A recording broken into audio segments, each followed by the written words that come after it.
In this video, we're off to Peak 2 CV in Wirksworth to see Jonathan in Amélie. Amélie's finally on the road and back on the channel, everyone. And driving lovely and sounding lovely. How can you not love a Citroen A-Series 2-cylinder boxer engine? Wow. Brings a smile every time, and surely that's what it's about. So yeah, we're off to Wirksworth. This is a route I've done many times, but of course I used to do it in Dotty. But of course we're now in Amélie. While we're on the way, I'll give you a little update of what's been happening with Amélie, because if you're following the story for Amélie, you'll know that yes, we sold Dotty, we purchased Amélie. It's an Acadiane van, a 1984 Acadiane van that's MOT and tax exempt, so I only have to pay insurance in the UK to drive this legally on the roads as I crunch a gear.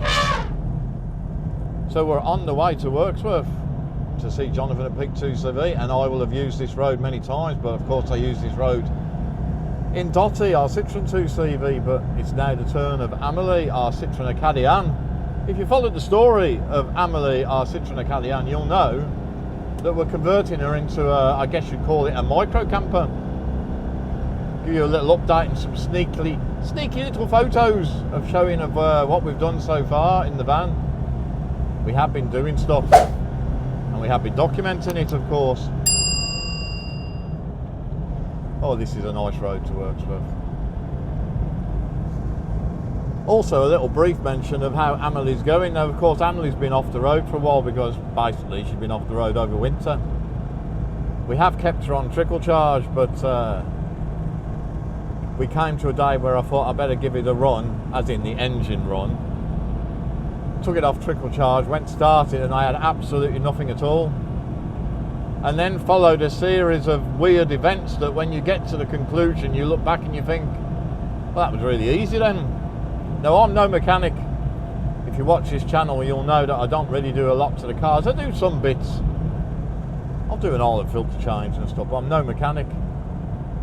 But the starter wasn't working, so Jonathan at Peak 2 CV kindly said, well, if you're passing the area, which I don't very often, but it's worth making the journey anyway, it's a nice part of Derbyshire, you can always pick up a spare starter motor and just see whether or not it's that. So borrowed a starter motor, fitted it to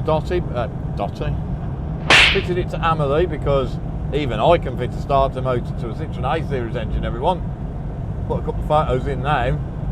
It's literally staring you in the face when you open the bonnet, and it's at the top, so it's really easy to do. Fitted it, and Amélie started. So that kind of proved that the starter motor was no good. So ordered a starter motor, and then fitted that new starter motor, and that was fine. But then we noticed something weird happening. I'd leave it running for a few minutes, and I'd put the lights on or the indicators on just to check everything was working. And as I did that, the engine would drop and die, and then I'd put the key back, turn it off completely, put the key back in. There'd be no oil lights, because of course there's no ignition lights on a Citroen Acadiane, there's just an oil light. The oil pressure obviously has dropped because the engine's been off for a few seconds, but no oil light was coming on. I realised I'd got nothing, I'd got no electrics whatsoever. So as I say, then started a chain reaction of trying to see what was going on.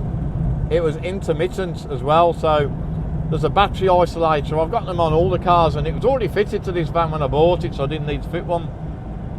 I found that if I unscrewed the battery isolator, screwed it back on and get in the van, it was as if nothing was wrong. Amélie was behaving a bit like a modern. You know, like when a computer goes wrong and they say turn it off and turn it on again. Amélie was doing just that. You'd start her up, she'd run. You put the lights on, they'd come on. Then it'd go off again. I put it back on trickle charge because I thought, is there a battery problem? The trickle charger was absolutely happy. It was basically saying that the battery is absolutely fine. But I noticed if I literally just touch the earth cable that goes to the battery, or goes to the isolator and then the battery, if I literally just touched it, my trickle charger would error. which surely meant there was a bad connection somewhere. So I thought to myself, okay, do a quick research online. Yes, the earth cable, of course, like any car, is quite important, and they're quite a thing apparently on these, that they need to be really good. And I looked at the cable, and the cable looked a bit iffy, so I thought I'll treat Amélie to a new cable. Yet another thing I can fit myself. So we treated Amélie to a new cable, we fitted it, and she started. But remember, I've already said, haven't I, that it's an intermittent fault, and if you've had the battery disconnected and reconnected, she'd pretend that everything was fine. So she ran, and I was like, happy days. So then when I knew I was coming out today, I thought, 2 or 3 days ago, I thought to myself, it was a nice morning. It was Easter Sunday morning. I thought, I'll get Amélie out on the road, fill her up with petrol, because you know, the world's gone mad at the moment with petrol, hasn't it? So maybe it hasn't by the time you see this video, who knows. So I headed out to fill up with petrol, and I literally got to the first corner of our street, of our road. I hit the indicator, and I realised the indicators weren't flashing, and I dipped the clutch, and Amélie just stopped. And guess what? Yet again, I'd got no electrics and no nothing. I was like, uh-oh, this isn't fun. I'm now stuck on a corner of a road, no hazard lights, of course. Oh, listen to that. No hazard lights because there's no electrics. Opened the bonnet. I almost looked like a mechanic because I went straight for the battery isolator. I knew what I was doing. Disconnected the battery. Reconnected the battery. She started, so what did I do? I drove her straight back home. And then I thought, do you know what? You gotta, how can I say, you've got to wheedle these things down, haven't you? We've changed the earth cable, the problem's still there, even though I know when I touched the earth cable, the trickle charger had a wobble. So I was like, okay, do you know what? I'm going to remove this battery isolator and just stick the cable on the battery, just like it should be, good old-fashioned way. So we did that, and touch wood, she drove absolutely perfect. Drove all the way to petrol station. In fact, it was a lovely drive. Filled her up with Shell's V-Power, so the best stuff. Drove back, no problem, and we're now well on the way to Wirksworth. So we've already done about 20-25 mile in her, and she's absolutely fine. So I would suggest that battery isolator is destined for the bin. What do you reckon? But it was just one of those little unusual problems that when you get to the end result, because we think we got to the end result, I hope we have, I'm sure we have, you look back and you think to yourself, well, yeah, that was easy, wasn't it? But you still had to go through a little process to get to that point, didn't you? So we got to that point and she's running fine. Anyway,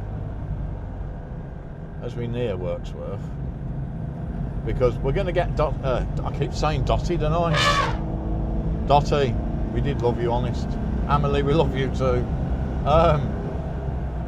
We're going to get oil and filter changed, a bit of a check over. I'm going to get Jonathan just to check that the rest of the electrics and what few electrics there are on the Citroen A series are fine. We'll check that it's charging fine. Although I have got a charge meter. Can you believe we've got a meter that shows charge? We've got a fuel gauge and a charge meter, which is suggesting that we're charging absolutely fine. But why not get it checked anyway? So yes, Fran and I, and initially a friend, we started converting this to a micro camper, and we'll put some photos in, or teaser photos in now. We'll do a proper review of this finished micro camper when it is completely finished, and it'll go out on both this channel and the travel channel, because of course we're going to use this van for the travel channel as well, to mix it in with the motorhome videos. Be interesting to see what our Live for Travel viewers think of the micro camper. But anyway, put some little pictures in now. We were helped a lot by a friend initially, and then we got to a point where it's like we realised we were enjoying it so much, we kind of politely said, well, if it's all right with you, because we'd done sort of half the van and the other side of the van is almost like a copy paste almost to the other side, of course.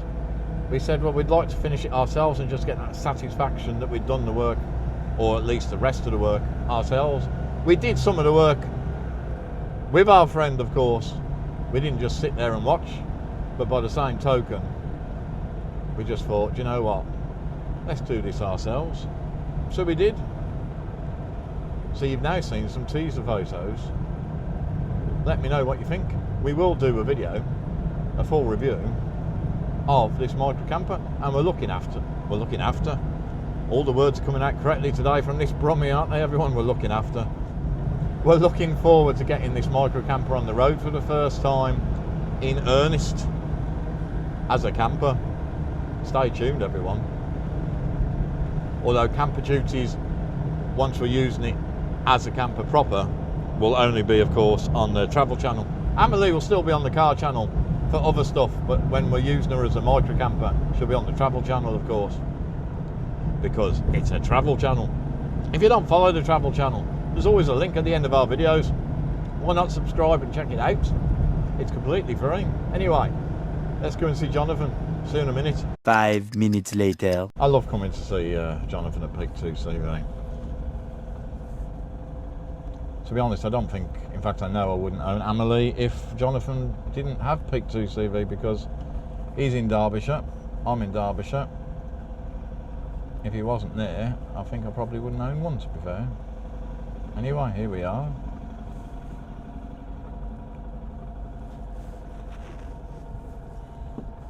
He's going to moan at how I park the car now, or the van, should I say. You watch.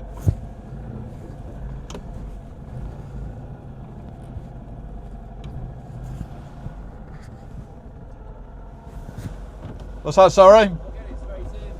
I'll let you do that then. Still eat the biscuit. I do like to have a snack when I come to see Jonathan at Peak 2 CV. Just enjoy the coffee. I like to treat Jonathan to a sandwich and a coffee. Does that make me mad? No, it doesn't. It just makes me appreciative. So, that's Amélie done.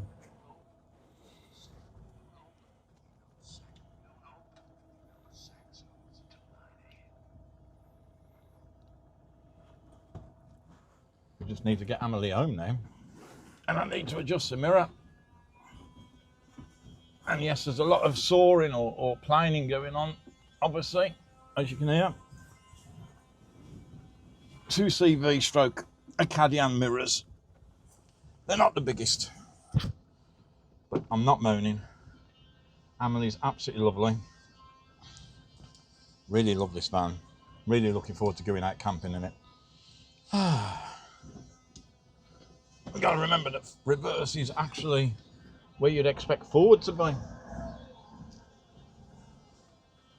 As I said, the mirrors are a bit small.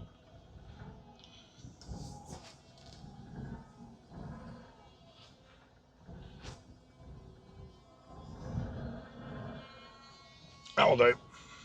Do you know, it's really good that it's a good job that because it's a left-hand drive van that I've got an extra window in the sort of like behind the passenger door, because it means I can look out that window and make sure there's nothing coming. We're going to finish the video by me just saying what we've had done, and I'll put some little inset footage in whilst I'm telling you, because you don't then have to look at the Brummy, do you? Win-win. So Amélie's had an oil and filter change, of course. Always good to have an oil and filter change, particularly as Amélie had an engine rebuild. So I would say that anything that's had major surgery, and ultimately Amélie's engine had major surgery, it's probably a good job to change the oil again, just because. So we've done that. He's also cleaned the inboard brakes, because she's pulling a little to the right if I'm braking quite hard, which of course I don't brake hard very often, but if I'm braking hard, I'm noticing that she's pulling a little to the right. Oh, I love that sound. I hope that's coming up on this microphone, because the microphone is only trying to pick up me. It's not trying to pick up the background noise, but I hope you can hear that boxer engine doing its stuff. So yeah, it's pulling a little to the right, and I'm kind of therefore compensating by steering it slightly to the left. But there's a tiny oil leak now.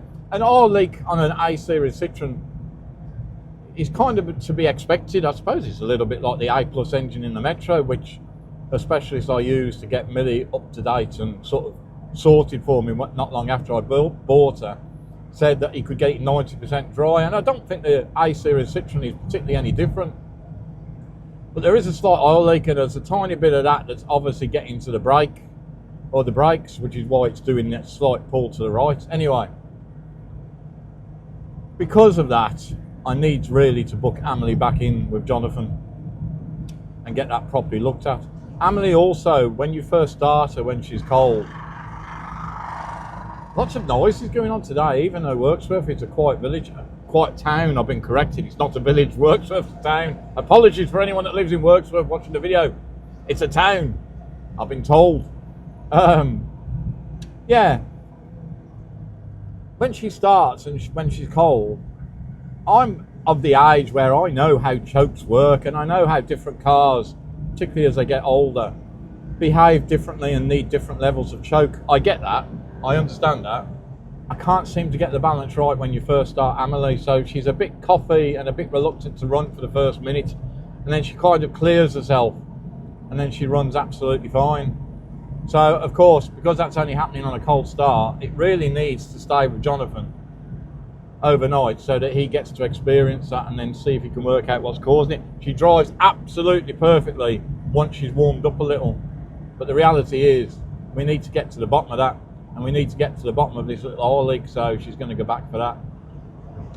Otherwise, the underside of the van, and I'm quoting Jonathan here, is as in good condition, because remember, we've had this van for a while now, it's over 2 years. It's in as good condition as the exterior of the, so of the body of the van. So that's good. Jonathan was also impressed with the camper conversion, a conversion that you've not properly seen yet, but that will be coming on the next video, everyone, I promise. Jonathan, of course, uses his vans to go camping too, so he was interested to see how we'd laid out ours. We're happy with it, but of course the proof of whether it's any good or not will be when we actually use it to camp, won't we? So that's it really. Amélie's doing fine, but she does need to go in to get a bit more checks done and get a little something sorted. I will of course report back on video what that is when it's all done. Thank you for following me on today. It's a gorgeous sunny day in Derbyshire, so what's not to like? I've enjoyed being out in Amélie, and to be quite honest, I'm enjoying this still, because I'm not home yet. I've got at least 35 miles to do. So I'm going to leave it there. Thanks for watching. Please hit the like button if you like watching the video, because ultimately it helps build the channel. Please subscribe if you're not subscribed. Most of the viewers are still not subscribed to this channel. I know I've got lovely, loyal, regular viewers that are subscribed, but it'd be really helpful if a few more of you hit the subscribe button. It doesn't cost you anything, it doesn't oblige you to watch every video, but again, it helps build the channel. But most important, enjoy whatever it is you're driving.